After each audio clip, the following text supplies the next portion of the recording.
Imagine a company that, starting with the production of just 24 cars in 1900, would become one of the world's largest automotive powers, transforming the way millions of people move and even impacting the global economy. Fiat's journey is filled with surprising twists, including risky acquisitions, pioneering technological innovations, and mergers that would forever change the course of the industry. But what lies behind over a century of success and reinvention?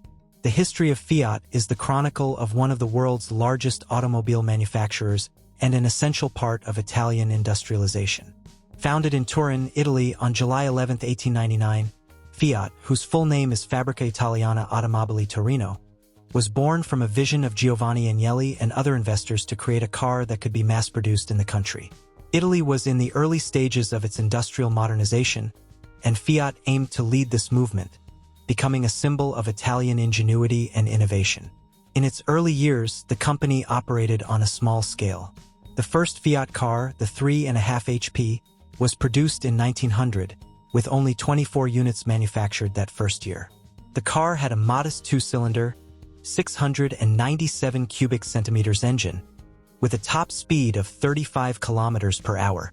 Even though it was a simple machine, the model represented an important milestone for the young company and signaled the beginning of an ambitious journey.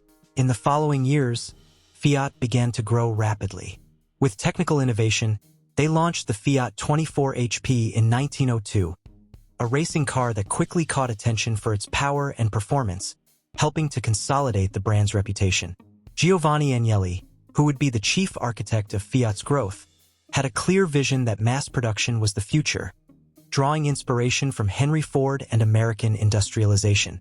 World War I and the interwar period. With the outbreak of World War I in 1914, Fiat, like many other industries in Europe, converted part of its production to meet military needs. The company manufactured trucks, airplane engines, and even tractors for agricultural and military use. This experience marked a new phase for Fiat, where the ability to adapt and diversify became crucial for its survival and growth. After the war, Fiat turned its attention back to automobiles, capitalizing on the advancement of civilian motorization. In the 1920s, Fiat was already the largest automobile manufacturer in Italy and one of the leading companies in Europe. In 1923, Giovanni Agnelli inaugurated the Ling Auto factory in Turin, one of the most modern industrial facilities in the world at the time. With a test track on the roof, the factory was a true marvel of industrial engineering and symbolized Fiat's power.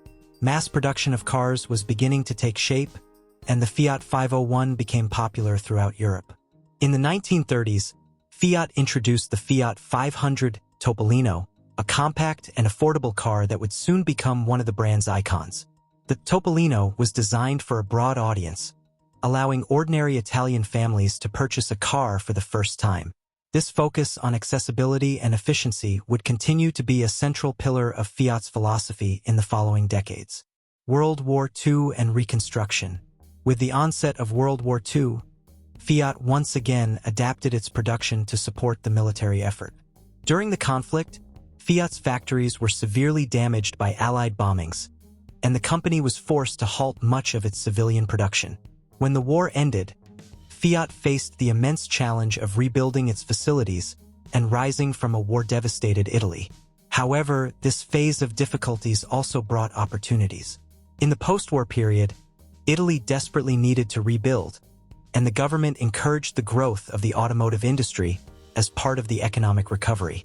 It was in this context that Fiat launched one of its most emblematic and important models, the Fiat 500. Introduced in 1957, the Nuova 500 was a small, affordable, and fuel-efficient car, ideal for the Reconstruction period in Europe. The Fiat 500 quickly became a symbol of freedom and mobility for the European working class, and the mass production of the vehicle took Fiat to new heights of success. Fiat not only reclaimed its place in the automotive market but also began to expand internationally. In the 1960s, Fiat diversified its business and began building factories in other countries, particularly in Latin America. In 1976, the Betim factory in Minas Gerais, Brazil, was inaugurated, which would become one of the company's main production units outside Italy. The entry into the Brazilian market was strategic, allowing Fiat to gain market share in a rapidly growing market. In Brazil, Fiat launched models such as the Fiat 147, which was the company's first car to be produced in the country. The Fiat 147 also made history by being the first car in the world to run on ethanol, a biofuel produced from sugarcane, reflecting Fiat's commitment to sustainable innovations. Years of global expansion and new challenges. With the success of the Fiat 500 and international expansion, Fiat established itself as a key global player in the automotive industry.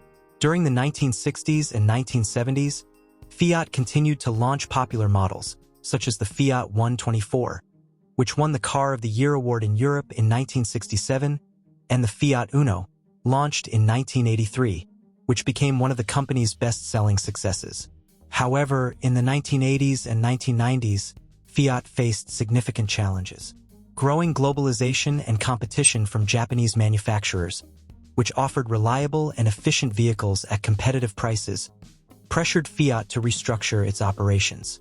During this period, the company also diversified its business by acquiring other automotive brands and expanding beyond cars, such as Iveco, a manufacturer of trucks and commercial vehicles, and Ferrari, which became a subsidiary of the group.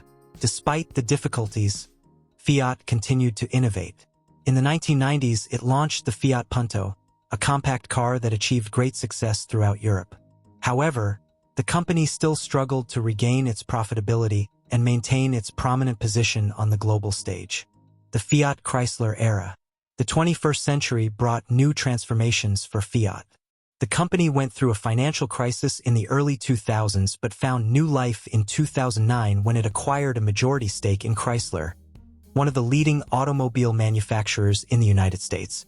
This acquisition was a bold move, led by Fiat's then-CEO Sergio Marchionne, and resulted in the formation of Fiat Chrysler Automobiles, FCA, in 2014. The merger with Chrysler was a turning point for Fiat, allowing the company to significantly expand its presence in the North American market.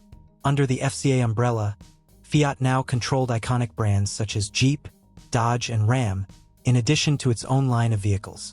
This alliance not only ensured Fiat's survival but also gave it a prominent position in an increasingly competitive and globalized industry. FCA was also a pioneer in developing electric and hybrid vehicles, keeping pace with global electrification trends in the automotive sector. Fiat, with its legacy of innovation, entered the race for sustainability, launching electric versions of the Fiat 500, one of its most famous models. Stellantis, the future of Fiat. In 2021, Fiat Chrysler Automobiles, FCA, took another bold step by merging with the PSA Group, which included brands like Peugeot and Citroën, creating Stellantis, the fourth largest automotive group in the world. This merger was crucial for Fiat and its sister brands to tackle the challenges of a rapidly transforming automotive industry, with the transition to electric vehicles, autonomous technologies, and more sustainable business models. With Stellantis, Fiat continues to play a central role, leveraging its vast experience and global presence to develop new products and innovative solutions for the future of mobility. Models like the new electric Fiat 500 and investments in autonomous driving technologies demonstrate Fiat's ongoing commitment to remain at the forefront of the industry. Conclusion: the history of Fiat is marked by challenges and transformations, but also by an incredible capacity for innovation and adaptation. Since its founding in 1899, Fiat has been a driving force in the automotive industry, revolutionizing mobility and making cars accessible to millions of people worldwide. Today, as part of Stellantis, Fiat is positioned to continue its journey into the future of automation and electrification, maintaining its pioneering spirit and commitment to innovation. If you enjoyed this video, please share, like, and subscribe to the channel, and don't forget to activate the notification bell to stay updated with the latest news. Thank you very much for watching.